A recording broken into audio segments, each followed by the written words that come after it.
Hello viewers, हम पढ़ रहे हैं कक्षा 9वीं गणित ब्रिज कोर्स और आज हम इसमें करेंगे पेज नंबर 29। तो कार्यपत्रक 6 दे रखा है। यहाँ पर पूर्णांकों पर आधारित कार्यपत्रक है। निर्देश दे रखे हैं। पूर्णांकों का योग और अंतर ज्ञात करते समय चिन्हों का विशेष महत्व होता है। तो चिन्हों का विशेष महत्व होता है, जैसे कि हमने इसके पहले पेज नंबर 27 और 28 के प्रश्न करे थे, तो उसमें चिन्हों का बहुत ध्यान रखा था। गुणा में और जोड़ में चिन्हों का ध्यान रखना ही पड़ता है। इसलिए यह ध्यान रखें कि समान चिन्ह वाली संख्या ही आपस में जुड़ती है तथा चिन्ह बड़ी संख्या का लगता है। जैसे समान चिन्ह है, ऋण का 2 ऋण का 4, दोनों पे ऋण का चिन्ह है, तो ये दोनों जुड़ जाएगी और जो चिन्ह इस पे लगेगा, जो योग आएगा उस पे, वो हमेशा बड़ी संख्या का लगता है। ये हमने पहले भी करा था। इसके बाद असमान चिन्ह वाली संख्याएं हमेशा घटती है तथा चिन्ह बड़ी संख्या का लगाया जाता है। तो यहाँ पे असमान चिन्ह मतलब ये धन की है और ये ऋण की है, तो दोनों घटेगी और चिन्ह हमेशा बड़ी संख्या का लगता है। इसके बाद जो तीसरा दे रखा है, यदि दो चिन्ह साथ में होते हैं तो उनके मध्य गुणा होता है। ठीक है, यदि चिन्ह साथ में है तो सबसे पहले इसमें गुणा होता है। तो जैसे धन का गुणा धन में करेंगे तो धन होगा, ऋण का गुणा ऋण में करेंगे तो भी धन होगा, और ऋण का गुणा धन में करेंगे तो ऋण, और धन का गुणा ऋण में करेंगे तो ऋण। तो यहाँ देखो असमान चिन्ह जहाँ पे भी है वहां पे ऋण होगा, और समान चिन्ह है, जैसे ये धन है, ये धन है, इनका गुणा धन होगा।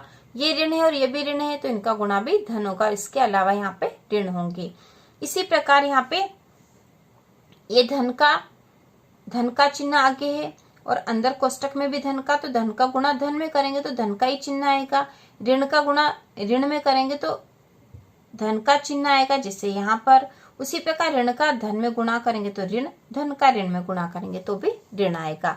नोट: जिन संख्याओं में कोई चिन्ह नहीं लगा होता है वहां धन का चिन्ह माना जाता है। तो ये सारी चीजें जो है हमने पिछले जब सवाल करे थे तो उसमें इसी तरह से हमने करा था, समझकर।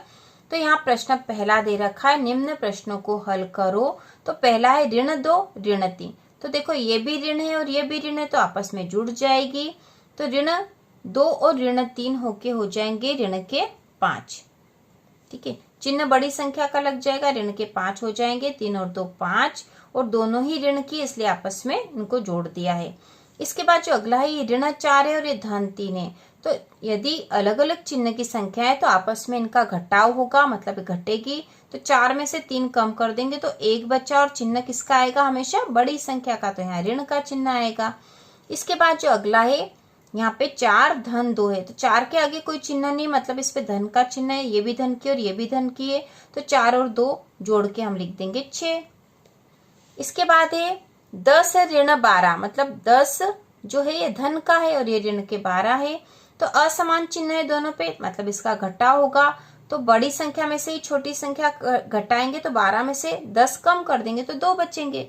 अब 2 पे जो चिन्ह है किसका लगेगा? बड़ी संख्या का। तो बड़ी संख्या 12 आती, तो यहाँ चिन्ह लगेगा ऋण का। इसी प्रकार जो पांचवा है, इसमें है ऋण के 12 और ऋण के 15। तो दोनों ही ऋण वाली संख्या है, तो इन दोनों को जोड़ देंगे और चिन्ह बड़ी संख्या का ऋण लगेगा। तो 12 और 15 को जोड़ देते हैं, तो 5 और 2 हो गए हैं 7, और 1 और 1 2। तो ऋण के 27 आएंगे, क्योंकि दोनों ही ऋण की संख्या थी। इसके बाद जो अगला प्रश्न है छठा, उसमें है ऋण 20 धन 10। तो ये ऋण की संख्या और ये धन की संख्या है, अलग अलग चिन्ह है, ये आपस में घट जाएंगे। 20 में से 10 कम करेंगे तो 10 बचेंगे, और चिन्ह आएगा बड़ी संख्या का जो कि ऋण वाली है, तो यहाँ आएगा ऋण का 10।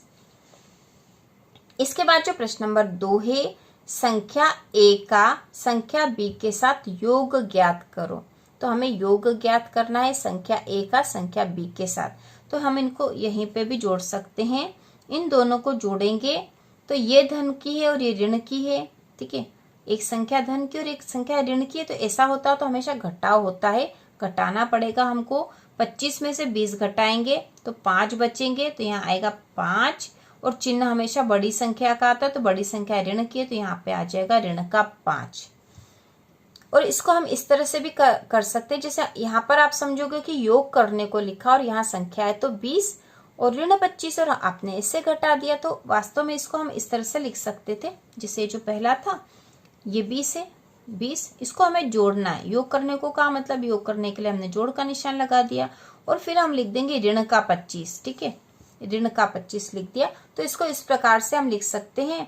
और इसको जब हल करेंगे तो धन का ऋण में गुणा होगा तो ऋण आएगा, तो 20 ऋण 25 हो गया, 20 ऋण 25 हो गया और घटाएंगे तो ऋण का 5 ही आएगा। उसी प्रकार यहाँ पे है ऋण का 10 और ऋण का 20। तो इसको भी हम, ये जो दूसरा सवाल है ये वाला, तो इसको हम लिखेंगे ये ऋण का 10 धन ऋण का 20। ठीक है, इस प्रकार से लिखेंगे। ये योग हो गया यहाँ पे। लेकिन इसको जब हल करते हैं तो इस धन का गुणा पहले इस ऋण में होता है, तो पहले चिन्हों का गुणा होता है। तो ये हो जाएगा ऋण का 10 और इस धन का ऋण में गुणा होगा तो ऋण, और ये हो जाएगा 20। तो ऋण का 10 और ऋण का 20 दोनों ही ऋण वाली संख्या आपस में जुड़ जाएगी, चिन्ह बड़ी संख्या का आएगा, तो यहाँ पे हो जाएगा ऋण का 30। इसके बाद इसी प्रकार अगला जो प्रश्न है उसको भी हम पहले लिख लेते हैं। तो यहाँ पे है 14, इसमें जोड़ना हमें ऋण के 34, इसको कोष्टक में लिख देंगे, ऋण वाली संख्या है। तो अब यहाँ पर जोड़ने के लिए कैसे हल करते हैं हम, इसको हल करते हैं। ये हमने 14 लिख दिया, धन का ऋण में गुणा करा तो ऋण आया 34, 14 ऋण 34, ये धन का है, ये ऋण का आपस में घट जाएगी और चिन्ह बड़ी संख्या का आएगा। तो घटा देंगे यहाँ पे, तो 34 में से 14 घटा देंगे, 4 में से 4 गए तो 0, 3 में से 1 गया तो 2, उत्तर आए 20 लोग। लेकिन वो कैसे होंगे, ऋण के होंगे, क्योंकि बड़ी संख्या ऋण की है। इसी प्रकार है ऋण के 50 और ऋण के 17।